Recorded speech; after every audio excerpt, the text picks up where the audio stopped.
Bat music.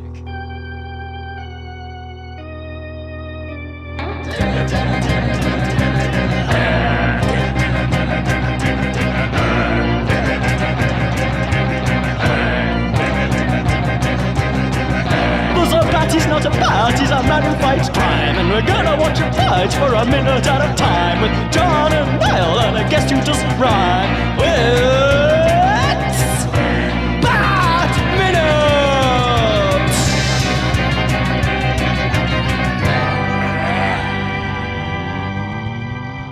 No, everything's fine now, so yeah. Cool. We're fine, everything's fine here. We're fine. How are you? Get a move on, Han.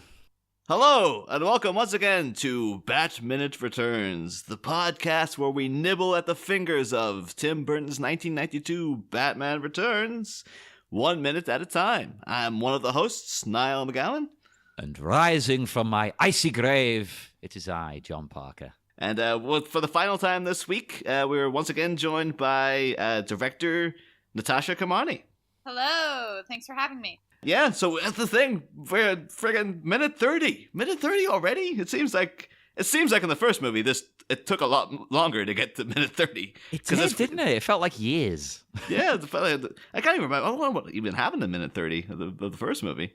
So this one goes a lot faster in the fact that you've already seen the Penguin and stuff. I think it was like minute 40 or something by the time the Joker showed up in the last one. So I could try and find it and tell you what happened, actually. Let's have a look. Minute 30 of Batman. The minute started with the... Okay, no, I make jokes for that. That doesn't help. We see the Joker's hand rising out of the water. He's got you see his nails. Oh. His really messed up nails. And what else do you... Yeah. You've got Vicky doing some groundwork for the case. To be fair, though, it's kind of like... Yeah, so that was a minute that hinted to the oncoming villain of the movie, and this minute also does the same job basically. You also get the now infamous, well, sort of to our listeners, a bit of how's the soup. So the next minute must have been the soup conversation. Oh Christ! Oh, it's the beginning of Soup Week. Oh jeez, Soup Week. Yeah. Oh, anywho, But so as Vicky and Bruce dined on soup that week, we get the cats of the back alley of Shrek's department store munching down on Selina Kyle here. It seems flesh-eating cats. Yeah, well, I suppose they technically all eat flesh, human flesh though. This. Yeah. What do you guys think? Do you think this is like, is the eating part of the revival, or is it just that this is a nasty cat that just wants to eat this corpse? Like what's happening here? I just think it's a weird Tim Burton thing where like it's just there's no real explanation, but he's just really goth. So he was like, yeah, they're snacking on it. I also love how the snow kind of gets kicked up by the cats as they go around. And it's so cool how this is a Christmas movie, but it's just kind of magical the way this fake snow gets kicked up around her face and her body. I'm glad you said fake snow, because I have pointed out that it's quite fake looking, the snow. It's not the best. For some reason, that seems to be a thing movies can never get right. But no, I think the cat, because I think she's dead, remember? So to me, this is part of whatever weird cat magic this is. These cats know what they're doing. This is like a ritual. Maybe this is what cats do to other cats with their 9 lives thing. When a cat dies, its fellow felines have to come around and do this ceremony, this ritual. It's a bit like in Twin Peaks: The Return, when the woodsmen revive Cooper and remove Bob. You know? Oh, this is just remembering that morning. That was like a Monday morning watching that episode. I've actually seen that. I've just been like...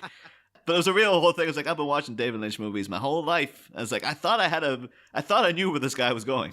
It's like, nope. No, I did not see this coming. And that was what was beautiful about The Return. I did not expect any of that. None of it.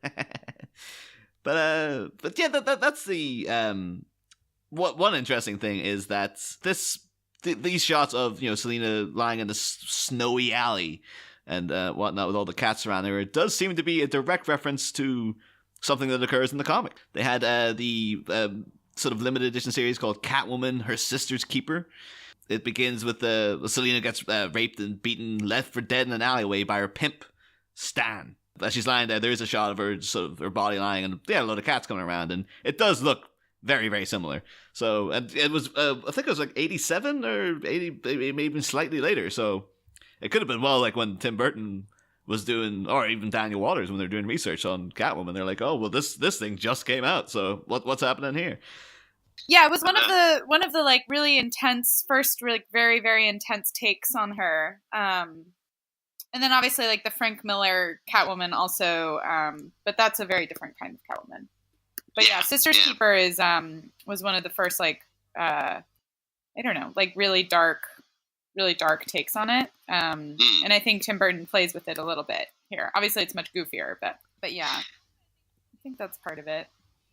And I mean, also, I think Selina Kyle is meant to be, they changed her a little bit for this, but she is meant to be from the streets in the way that Batman is not. So, yeah, it's kind of good that she's in a back alley is her rebirth, you know, that it's kind of this dark, grimy corner mistake almost versus like Batman has this really epic, so Batman has like this epic destiny that he's fulfilling, and Selina's journey is sort of like this very chaotic, back alley, sort of mistaken destiny, which I've always liked that contrast between the two. Yeah, I love that. And in a way, I mean, I've probably said something similar already, to be honest, but in a way, Gotham here is birthing the new Selina. Yeah. It's literally creating it. The streets have made her. But I do wonder, like, if you guys, because I will stand with my like, I don't think she's dead here. I think she's just very injured and, you know, gone through a lot of trauma, and then these cats come around and this it wakes her up, but then she just mentally snaps, and that's the way I choose to interpret it. If you were to accept though the idea that she has died and then come back. But she's come back as like a different. For some reason, it reminded me of like in Buffy the Vampire Slayer, the TV show. There's an episode I remember where they mentioned there's like a group of there's a group of kids who want to become vampires, and they're kind of all dressed up in the goofy Dracula capes and stuff like that. And I remember Buffy's one of their lines is saying is like, you're not you when you come back. Like, a demon inhabits your body. It looks like you. It has your memories. It looks like you, but it's not you. For some reason, I just brought to mind this. So like when Selina comes back from the dead, she's a different kind of person, different personality. So could you interpret it almost as like, is this Selina that comes back, or is this an actual literal Catwoman that's joined with her soul to create a new entity or something? Yeah, well, it was a latent personality. It was a personality that was underneath the mask of Selina. And I'm sure, in a way, from Selina's point of view, she is a different person. Selina's dead. Like, to her, like she's completely rejected that whole past, that whole different character. Absolutely, yeah. But actually, appropriate enough though, because thinking of that did bring to mind a thing I remember reading years ago that I always took as like, oh, that's a weird bit of folklore. Is that vampire folklore in China apparently does have the form of vampire which is called the Jiangxi, and apparently a Jiangxi could be created when a dead body has a black cat or a pregnant cat just walk over it, like that somehow creates a vampire. So I'm assuming that Tim Burton probably had no knowledge of that as a thing. But if you wanted to, though, you could interpret it as like maybe one of these cats is pregnant, and Selina Kyle has come back as a vampire. Only she doesn't drink any blood. Like that's just a completely unrelated thing. I like this idea, but yeah, okay.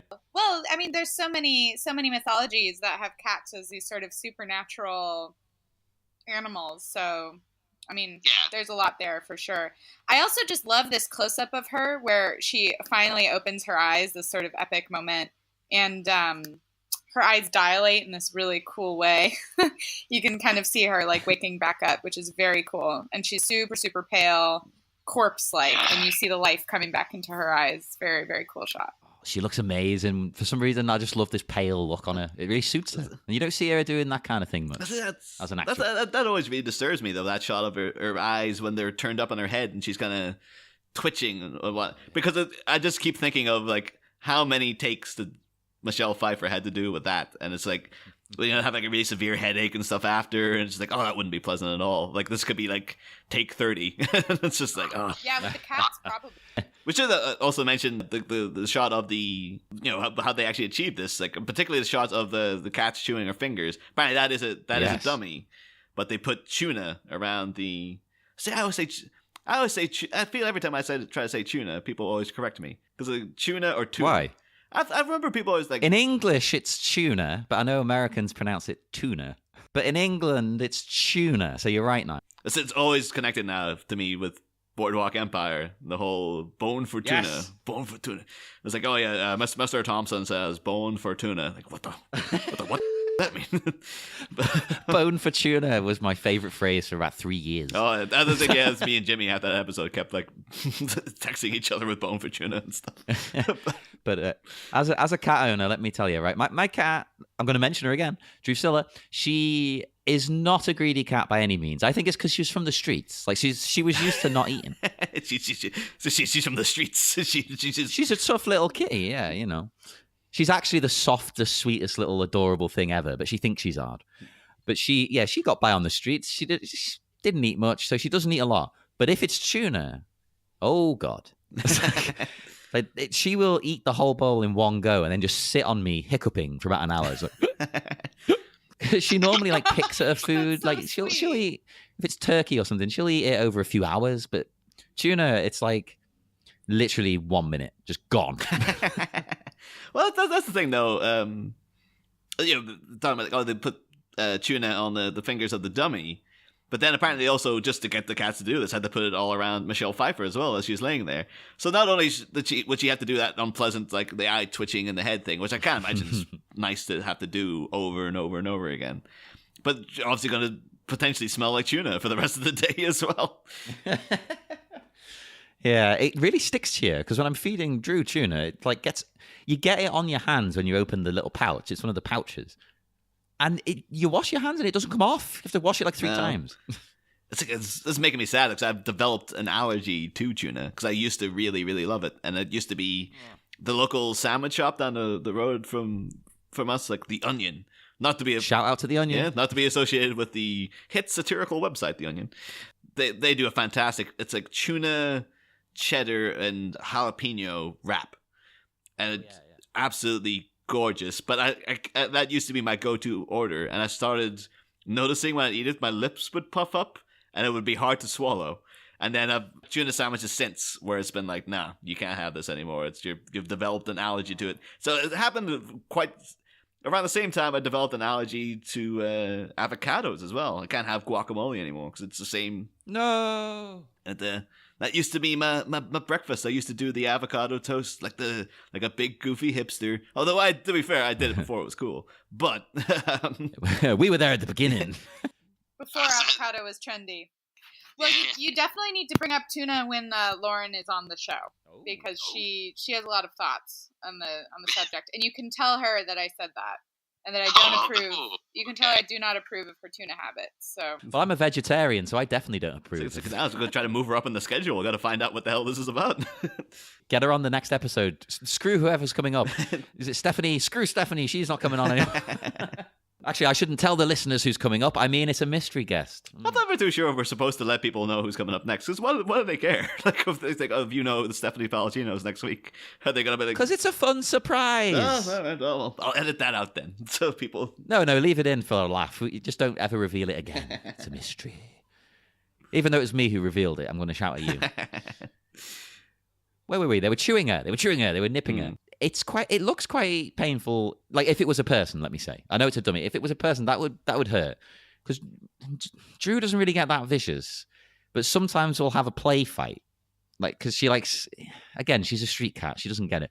So you have a little play fight and she'll get a bit too excited and into it. And she'll accidentally nip you a bit too hard sometimes or scratch you a bit too hard and cut you.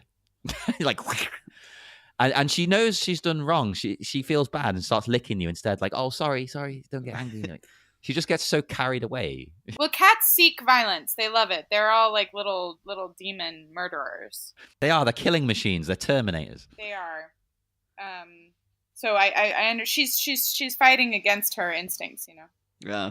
Yeah, like she knows she shouldn't do it, but she can't not. I should ask as well, Natasha. Like, have you ever been a cat owner yourself? Do you have a cat with an Instagram it would like to plug while you're on? I don't. I mostly just watch other people's cats. Yeah.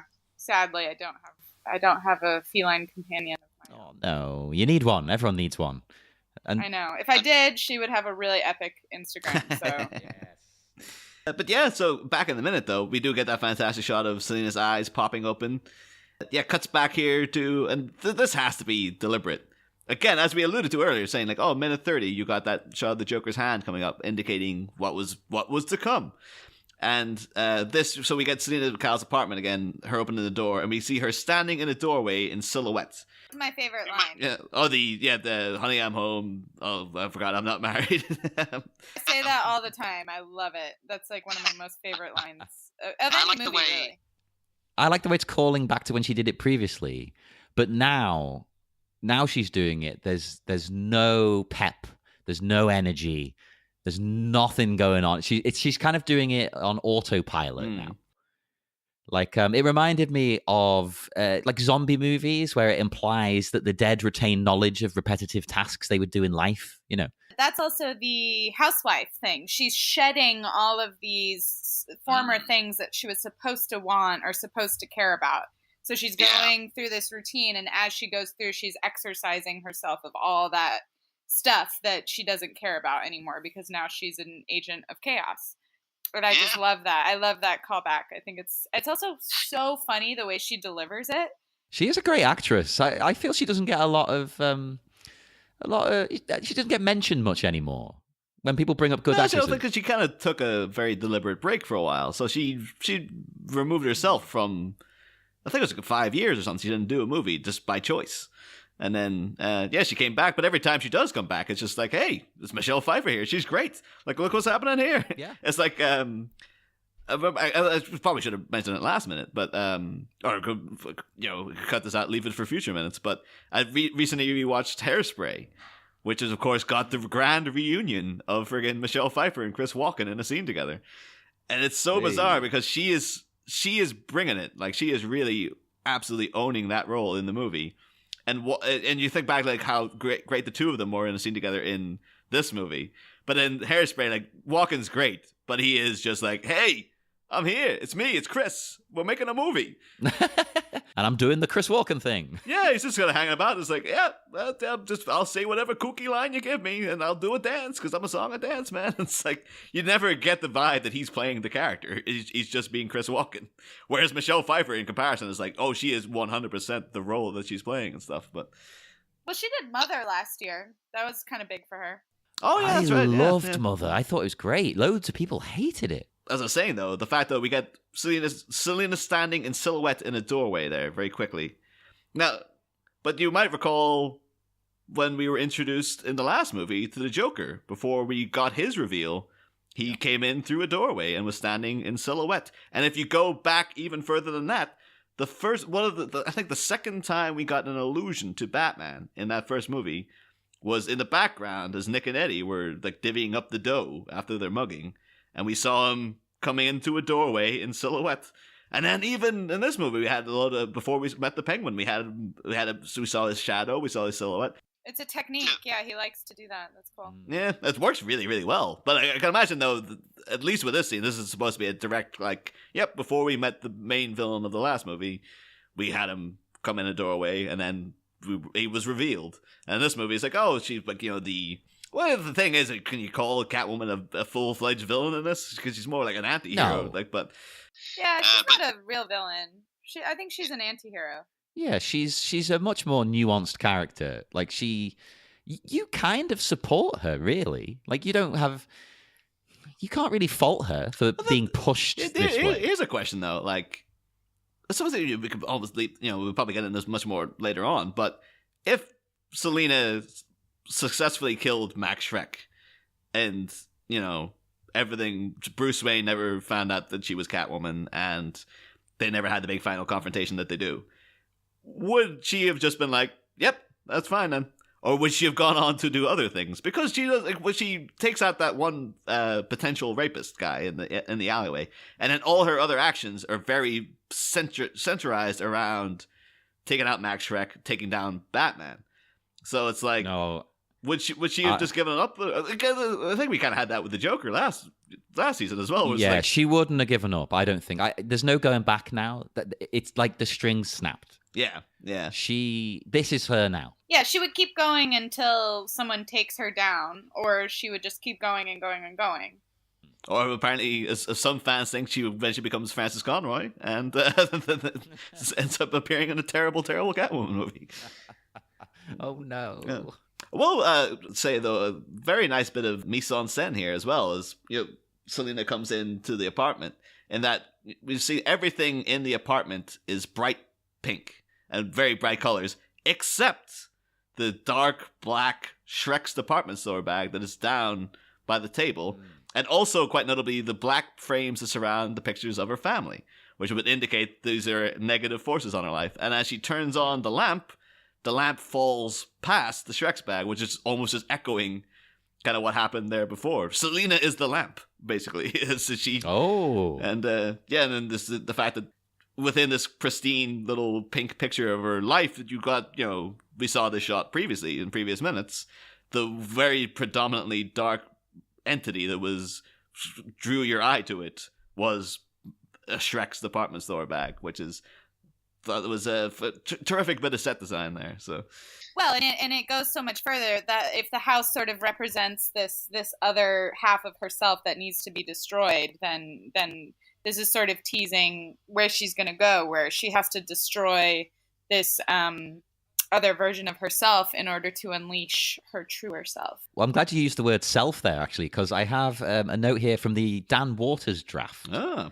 And there's a great line I loved in that draft where it says, "She is the malevolent antidote to her poignantly pleasant early evening and previous life self." And I thought that's great. And it's true. Like, that's a fantastic way of putting it. Yeah.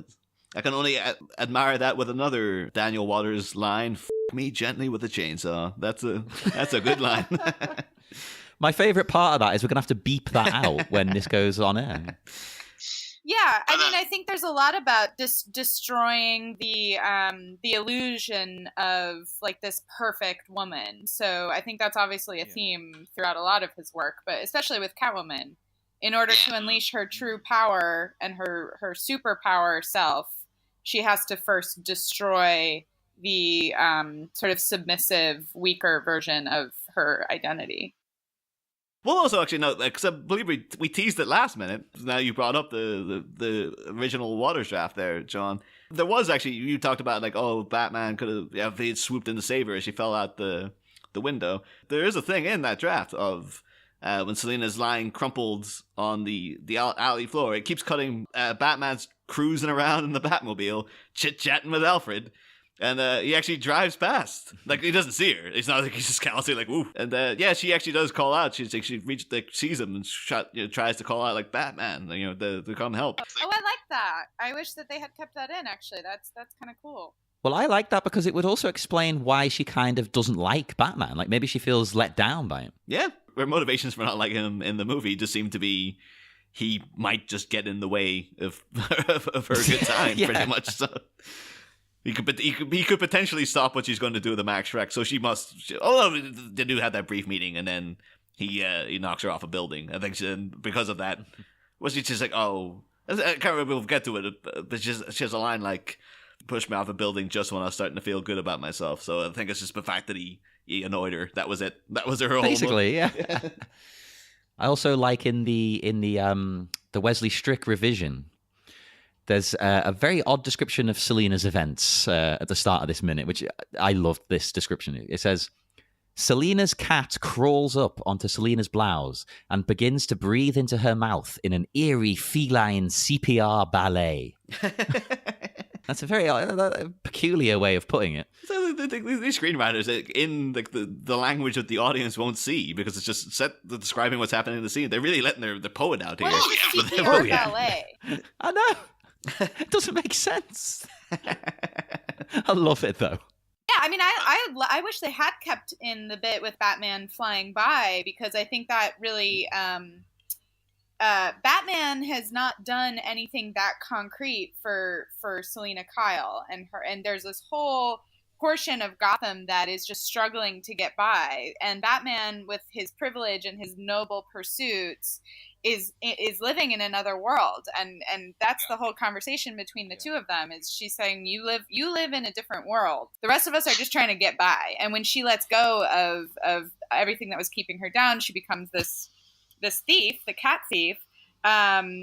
She's just saying you have this privilege of this idea of nobility and what the city should be. The rest of us don't have that luxury. We're just trying to get through our lives from point A to point B. So I love actually that idea of him not helping her in that moment. I feel like that would be a really cool kind of. Yeah, it'd be great. I'm upset now. You've ruined me day. I just don't know, like, if Selina brought that up to him, and he's like, hey, I saved you from that clown guy, like, the other day. What do you want from me? Like, I can't be there every time. I like it. But yeah, actually, I do wonder as well, like, we're talking briefly about this sort of the zombie-esque, it's almost as if everything she's doing here is through muscle memory. Is this supposed to be, like, a comment on the lifestyles of people who did this, like, who sort of lived buttoned down, quiet lives and stuff? Like the idea that they would just come in and be like, yeah, every day is exactly the same. It's all identical. And, the fact that even after death, her reanimated body will still come out with that same joke and stuff like that. Yeah. Oh, that's upsetting. Jesus. That's bleak. Very much like friggin' the Dawn of the Dead. The whole joke of that is just like, yeah, well, people know to go to the malls because they go there all the time, so the zombies are all going to the malls, and it just looks as if they're just walking around shopping and stuff. Well, then in the next one, they take that a step further, don't they? Where is it Day of the Dead, where they're sort of teaching the zombie sort of to interact in the world. He can do things he used to do, like answer a phone. Yeah. Because he used to always answer the phone once it rings. Oh, grab it. And they get him doing things like that and whatnot. It's kind of similar, or like in Shaun of the Dead, where at the end of the zombies are all sort of working at the supermarket and stuff, pushing the trolleys and. Because me and John were on the Shaun of the Dead minute, and I don't think I went into it there, but I actually find the end of Shaun of the Dead very upsetting, because it's like.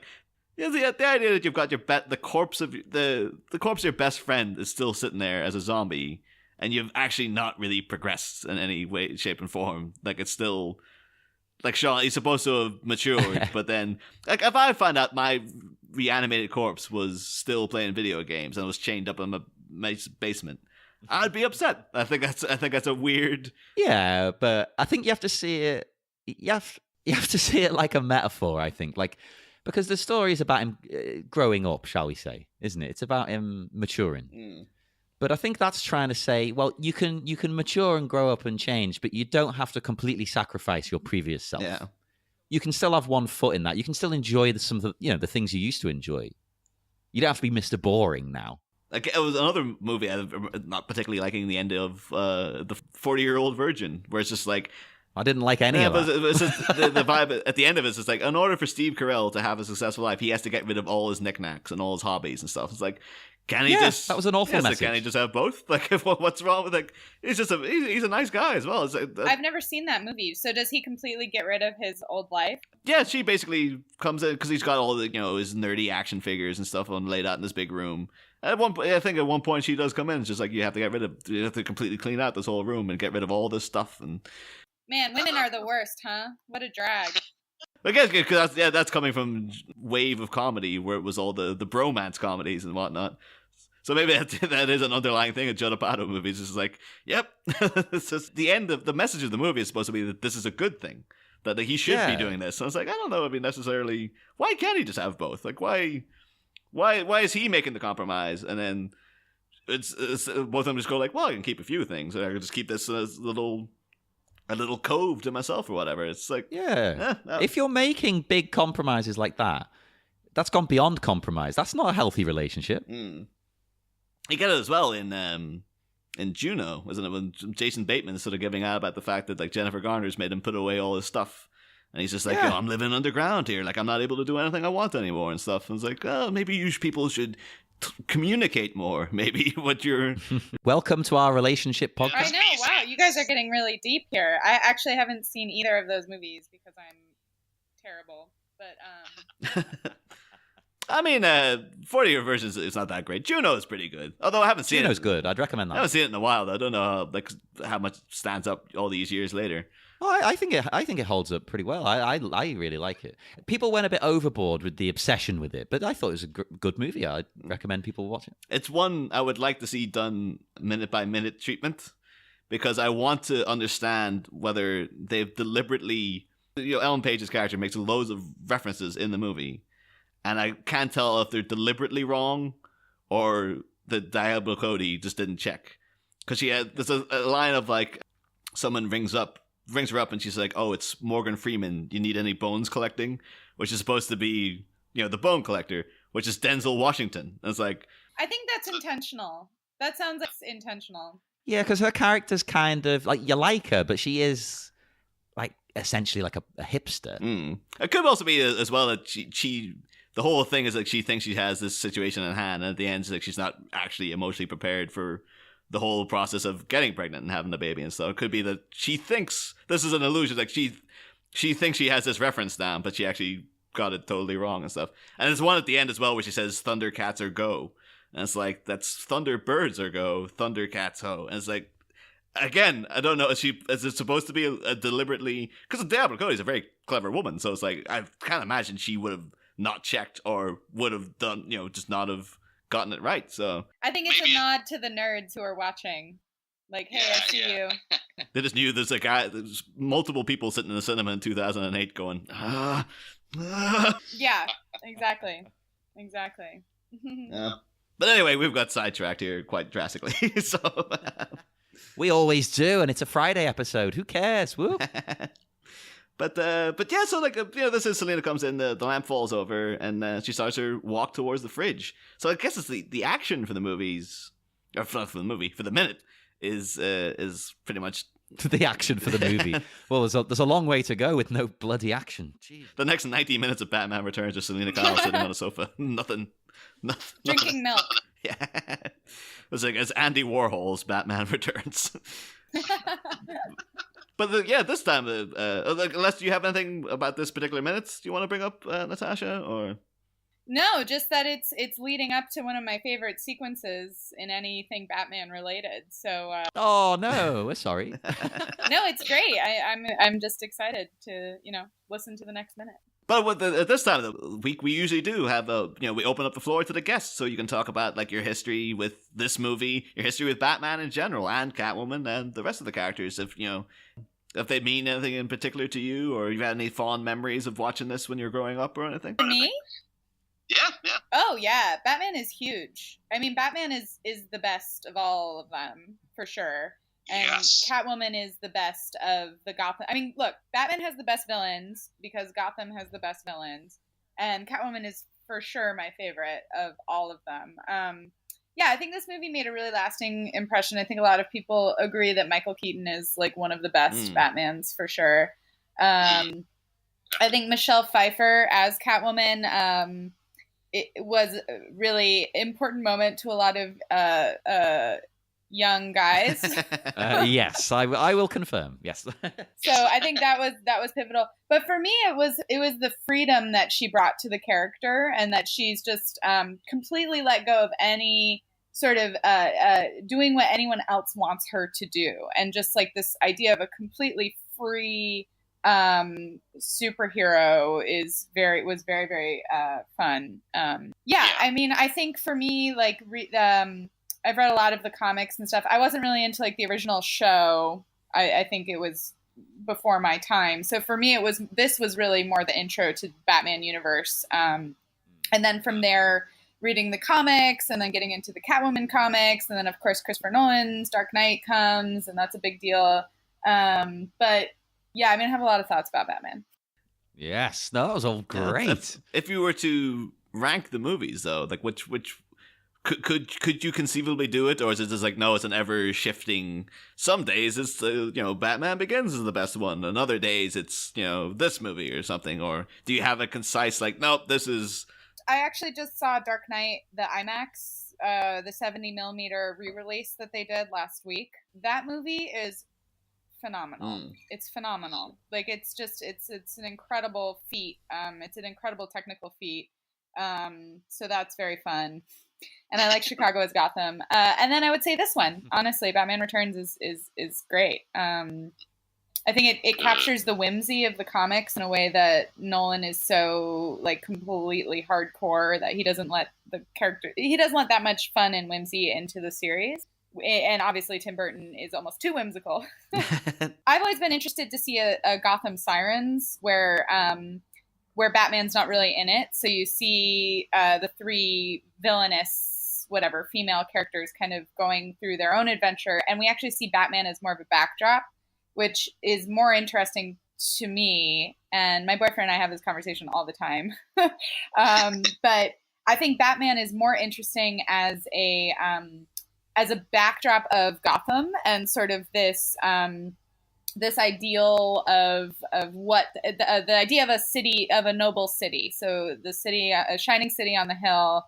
But then the reality of the villains who are just trying to get through life in Gotham is much more interesting to me. So sort of seeing like the Goodfellas of Gotham as told through Gotham Sirens would be really fun. I would be on board for that. Hell yeah. That's what I'm trying to think. Like, who's directing Gotham City Sirens? Because it could be like you could swoop in and be like, "Hey, I got a pitch for you. I'm already in the biz." So it's David Ayers, unfortunately. DC Universe movies, Warner Brothers needs to like take a 5-minute timeout and just sit and think about what they've done to this really, really important universe, and take a timeout, take a minute, take a deep breath, and just start over. Wonder Woman is rad. Well, but I didn't watch Wonder Woman for ages, even though everyone said, "Oh, it's great, it's great," because the other ones, I was so right. This is the worst thing you can say about these movies, right? That I was bored. Like, I shouldn't be bored in a superhero movie, but I was. So I put it off. But no, Wonder Woman saved the day for me. Like that was a great film. But it was a fluke. It wasn't part of their plan, The DCU is not, they're not nailing it right now. But I think to find a marriage between the whimsy of Batman Returns and the like glorious epic execution of Nolan's Dark Knight series. And I do like Batman Begins too. That might be number 3. So if Dark Knight is number 1, Returns is 2 for me, maybe Begins is 3. I don't know. But yeah. That's all I got for this minute. If that's anyone got anything else that they want to. We will depart. We will swoop off into the dark night once more, as we do all the time. But this is a Friday episode, so we're going to swoop away. I don't know, to the pub, something like that. We'll go. There's a lot of important work to be doing at the pub. Important investigations. That's where you get all your information. So we'll continue our investigation from the pub. Yeah, Batman conversations to be had at the pub. Exactly. They have a Batman board game at the pub down the road as well, so I can go and play that. I'm an old man. I'm probably just going to go to bed. It's not that late. But yes, we will let you enjoy your Friday and your weekend. Natasha, one last time, would you like to tell our listeners where they can find you and your great work? Absolutely. You can find me on social media at Natasha Kermani. It's just my name. You can follow my company at Illium Pictures, ILLIUM Pictures, or you can follow our distributor at Dread Central Presents to get updates on future stuff and maybe someday a Gotham Sirens movie. Oh, yeah. That's now a promise. That must happen, or we'll have to take you to court. It's been said on I air. heard it first here on Batminute. It's official. By the time we finish the recording, I'll press the stop button any second now. There'll already be rumors all over the internet. There'll be 50 articles. I can't remember when we brought this up, though. Apparently that was the way that Danny DeVito found out he was playing the Penguin, was that apparently he was reading a newspaper and they said, like, there's going to be a sequel to Batman. Danny DeVito is in talks to play the Penguin. And he was just like, I am? Okay. That's Why not? wild. That's really wild. That's genius. Well, on that wonderful note, we will leave you be. So send us a message on Facebook, Instagram, Twitter, Tumblr. I don't know. Where else are we? We're everywhere. What else is there? Have we got a Google Plus? No, we don't. Nobody even uses that. We do have an Piece email of address, trash. but Oh, if we've got an email address, then we probably have a Google Plus by default. I don't know. Message us on there if you really want to. We have a Discord channel, which I haven't bothered launching as of recording. But when you hear this, I might have launched it. Who knows? Join us there as well if I have. And enjoy your weekend.